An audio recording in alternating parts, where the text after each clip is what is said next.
Welcome to College Admissions Toolbox, giving you the edge you need to get into the colleges of your dreams, with your host, Steve Schwartz. That's me. Today, we're talking with Kelly Queijo. Kelly, how are you doing today? Hey, I'm doing great, Steve. Thanks for having me. Thanks so much for being on the show. I'm really excited to feature you. You've got quite a background here. You founded and you're the president of Smart College Visit, and you're a college admissions marketer and entrepreneur. Tell us a little bit more about what that involves and how you got into that. Well, you know, I'd worked in public relations and marketing for a while and ended up in college admissions marketing in 1993 at Virginia Tech. And I worked in admissions there until 2000. And it was a very exciting time to be part of the world of college admissions because technology was coming into play. You know, the web was kind of invented for us in terms of how we use it around 1995. So I was able to be part of a lot of transitions from doing things paper-based to doing things online and moving marketing from a print mail-based endeavor into online marketing. And so it was just an exciting time to be part of college admissions. And then the reason that I came up with the idea for the Smart College Visit website is that my very first task in admissions marketing was to rewrite the campus visit planner. And that was a 4-page document that we used to mail to every visitor, everyone who requested information about visiting the campus. And you know, the importance of that document and the information that people wanted so that they could plan their visits just resonated with me. And as I worked throughout the job at Virginia Tech and then moved on to work with other universities and other college admissions marketing companies, everywhere I went, the campus visit was the most important aspect of the college recruitment process. So when I became a parent of teenagers, I realized that not every website had terrific resources for planning college visits. Very few had really good travel logistics, and I thought I could put all of that together into kind of a one-stop shop for campus visit planning, and that's why I invented Smart College Visit. That's really great. Yeah, the college campus visit is so important. Could you tell us a little bit, maybe a story about one of the, I assume that are your kids college age yet? Have they been through the process? Yes, sort of. I have one child who's 17 and is now looking at colleges. Though the irony is that we always recommend looking early, even younger than 17. Sure.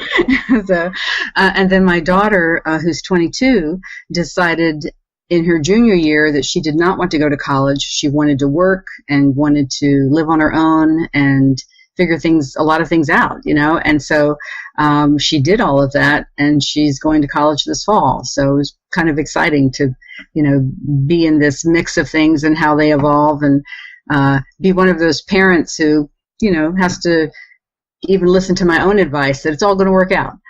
Of course. No, it must be really exciting for you now. Could you tell us a little bit about, you know, what your college visits with your kids have been like, maybe, or just a story along those lines that you've experienced with the insights that you've gained from doing this work from the other end with the colleges?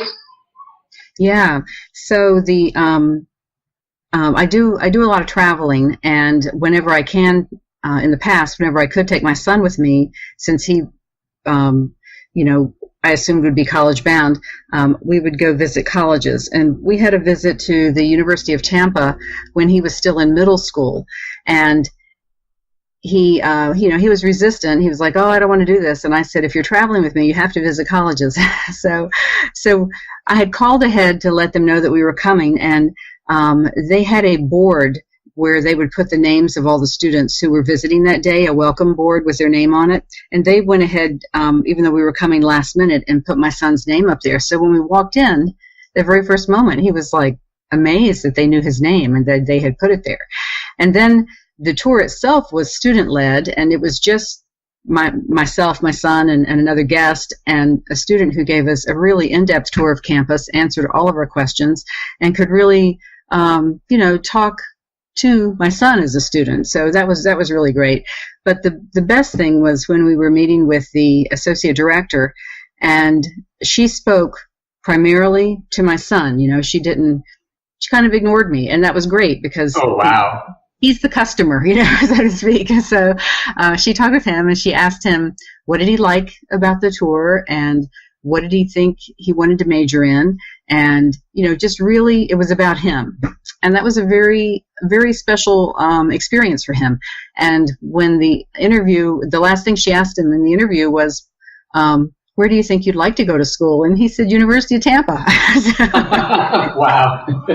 So, it was great to see that, to be objective from a business perspective and see that it's such a great opportunity for when you're younger, when you're in middle school, to get exposure to colleges and get a sense of what life could be like there so that you kind of have it in your mind as you move forward. No, absolutely, Kelly. It's so important to get whatever information you can from the colleges to really be able to make an informed decision before you decide this is where I want to go. One thing I'm really curious about, a lot of college campus brochures and the formal guided tour that colleges give students with, some of their most passionate current students. I think that there's a lot of skepticism sometimes that schools are trying to be a little bit more promotional, not really give the full picture. I'm wondering, on your end, as kind of helping the colleges strike that balance, what do you guys do on the back end to kind of help students, not sell students an image that is not going to live up to the hype once they get to school? Because obviously colleges don't want kids to drop out. They don't want kids to transfer. They want students who really do want to go there and are going to be passionate advocates for the school. And I'm sure one day they're hoping that these students will become donors, right? So how do you figure that out with the brochures, with the marketing, with the guided campus tours and talks and things like that?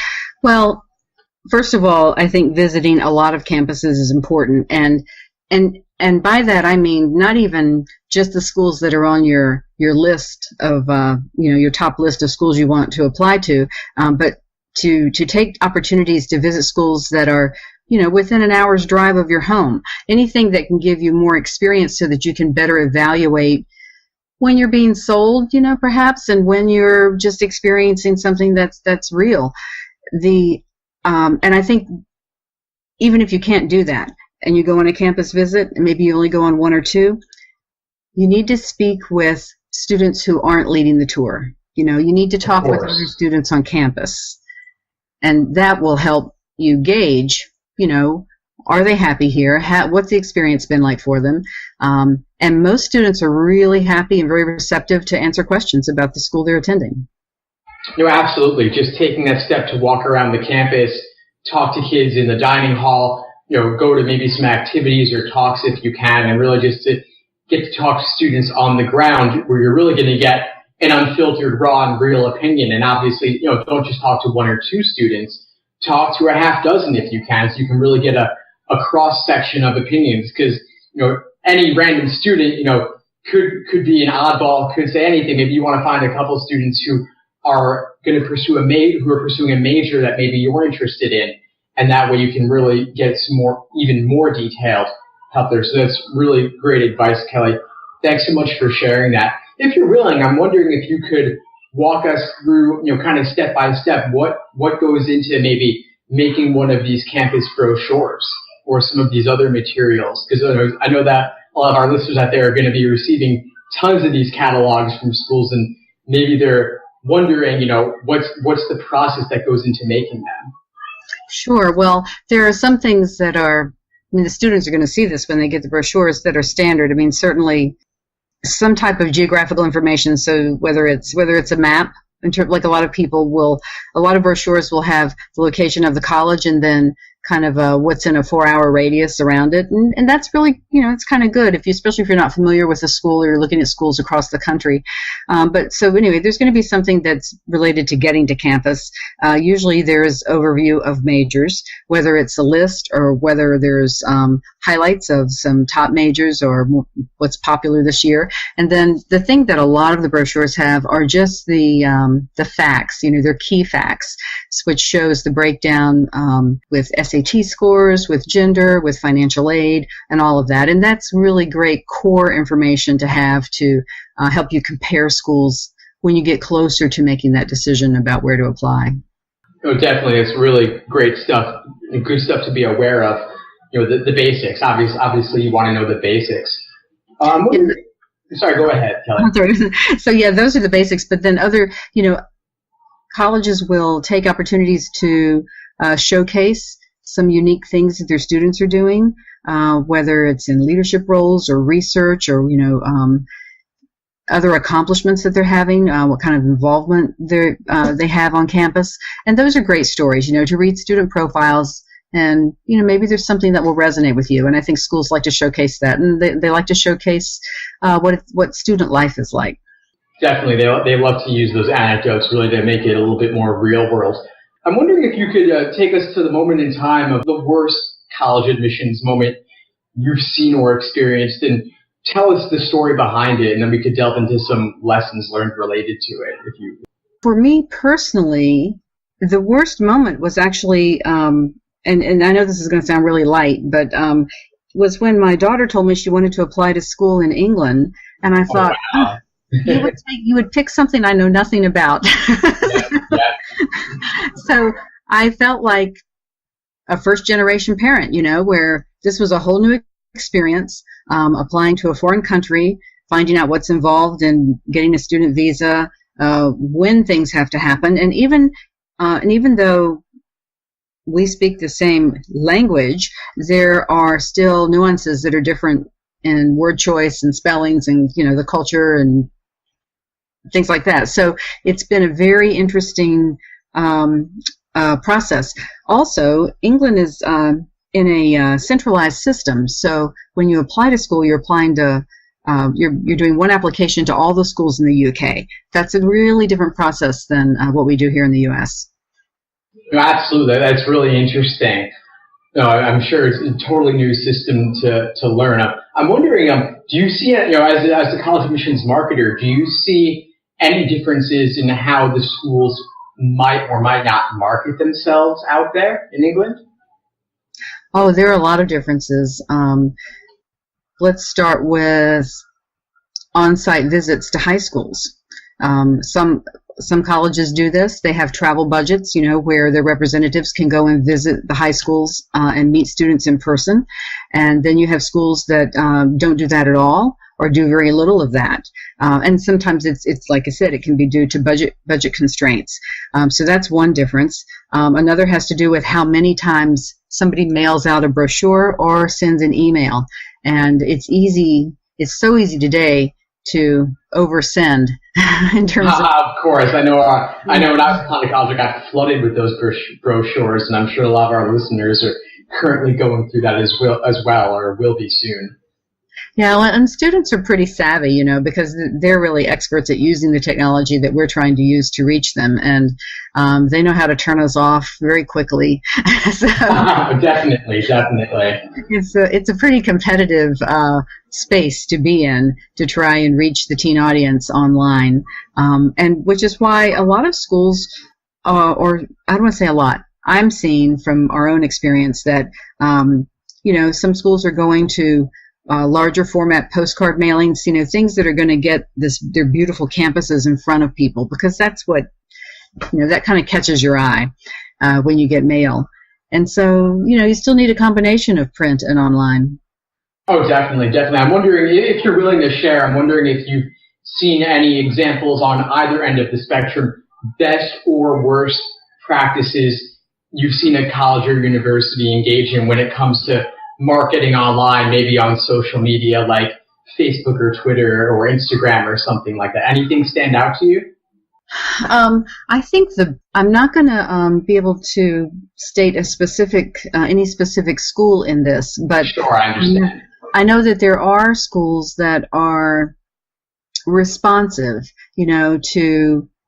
to what people might post online, and so I think that following certain hashtags and being aware and being able to reach out to students without being invasive is really the key when using social media. But you have to be listening. You have to have your social media ears on and be paying attention to when students are posting things and what they're posting. Oh, definitely.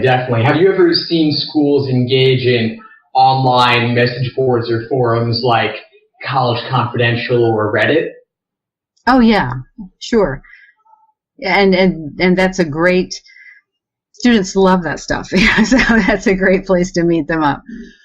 Definitely. I'm wondering, I'm not sure if you know about this or not, but I know a lot of students can sometimes get a little bit worried that they'll apply to college and then the college will somehow find their social media account or find their online forum account name on Reddit or College Confidential and kind of hunt through all their postings.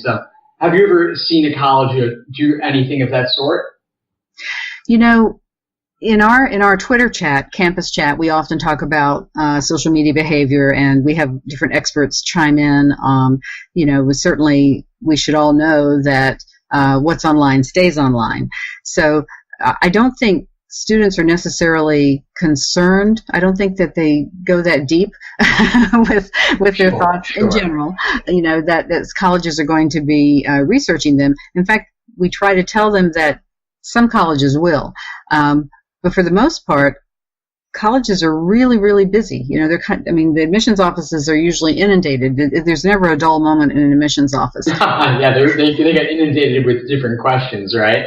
Yeah, so it's not like every single student is going to be, their profile is going to be researched and reviewed online.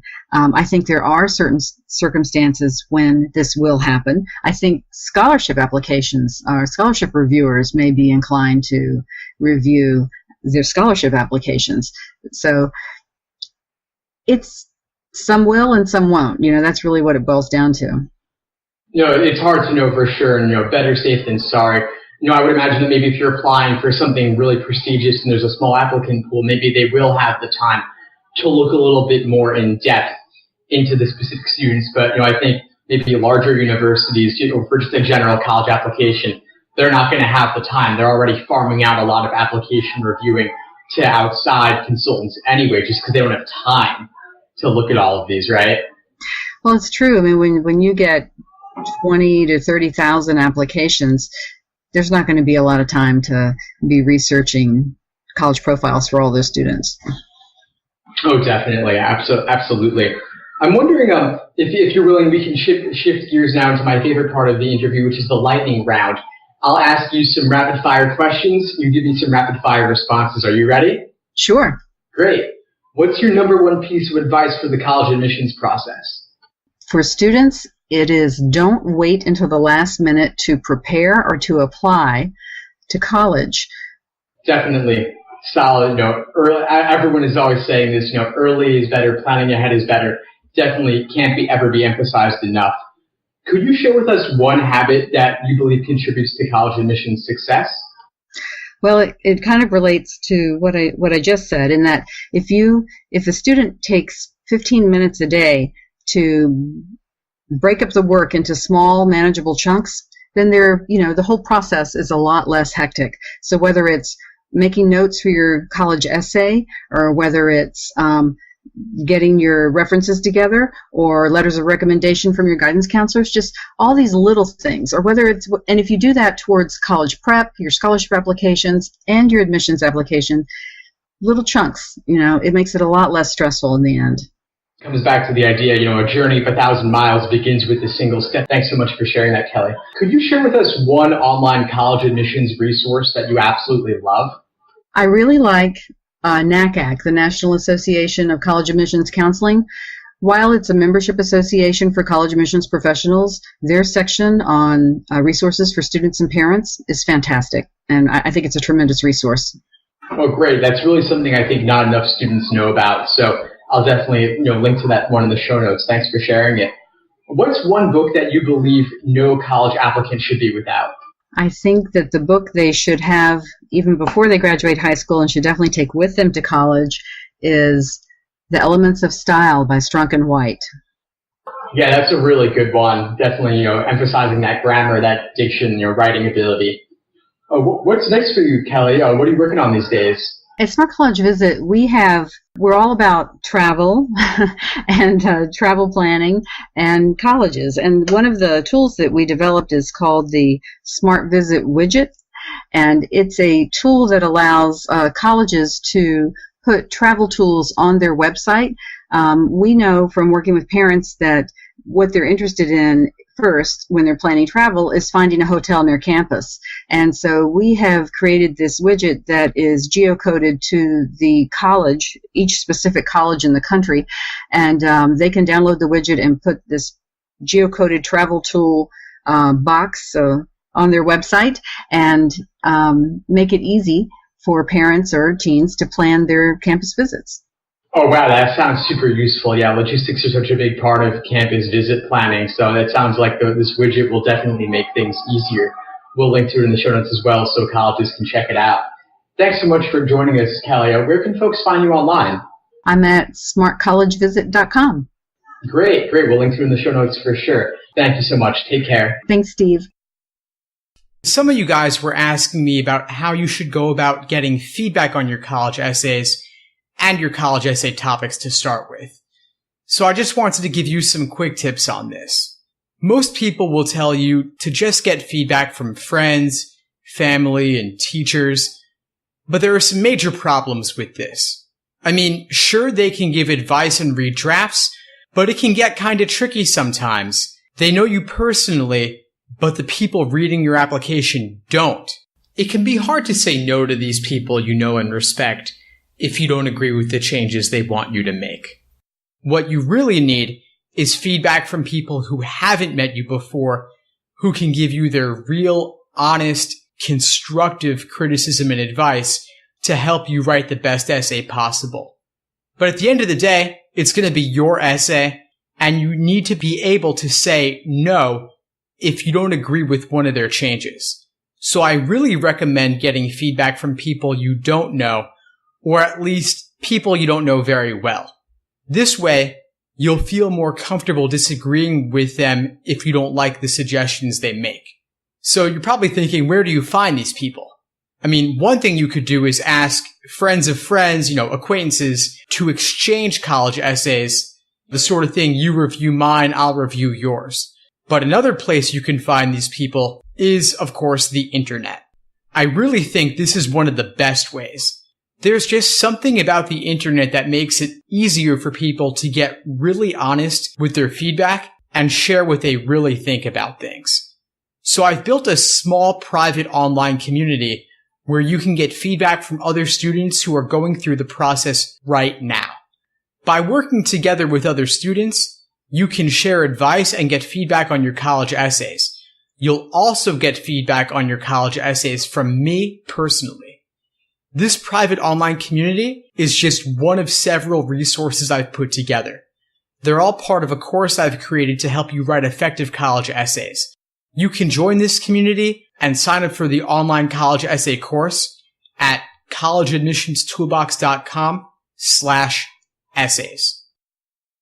Thanks for listening to College Admissions Toolbox. Head over to www.collegeadmissionstoolbox.com to get more free tools and resources that will help you get into the colleges of your dreams.